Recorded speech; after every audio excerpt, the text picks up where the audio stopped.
umurimo gwo kusimba enshara hari rwambo gwebembirwa abakurukorwa mu kitongore cy'amizi n'ebyobuhangwa bwensi kandi ugutongozi bw'izoba ryanyumwa abazyo omugomborora ya Kijongo okurugerera hari assistant commissioner mu kitongore Joseph Ongori okutandika kutaho ensharo bamwe abantu batwire nibatahirira emyanya y'amizi ahabwo butamanya heru koma. Every day, every week, every year we are demarcating wetlands, showing people the boundary so that we protect wetlands in Uganda. So it is not this wetland system only. It's what we are doing all over.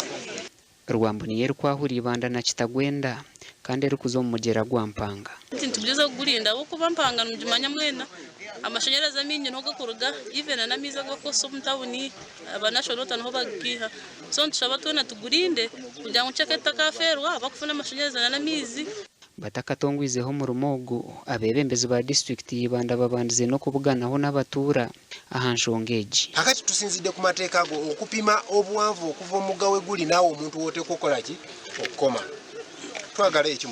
mukiwe omukisa kitambule entobazi zino zigenda kusigala namwe ate mujja zinyumirwa nkimanyi kana nitwe itwito bakuhinga abataka baburisha hina chapuraningira season ngo yakora ki ngo yabo bona kiruho yapanga no rya henjura ito abetumangu neza kuberuho umukutandukana no mukwa mwenda kusiyo ku 12 ushanga guryo mushana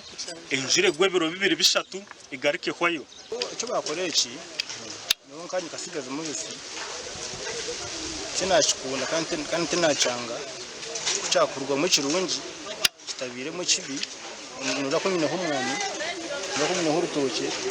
kandi bampegura kugira ngo ibintu nkoreshi nkobwire mbihemo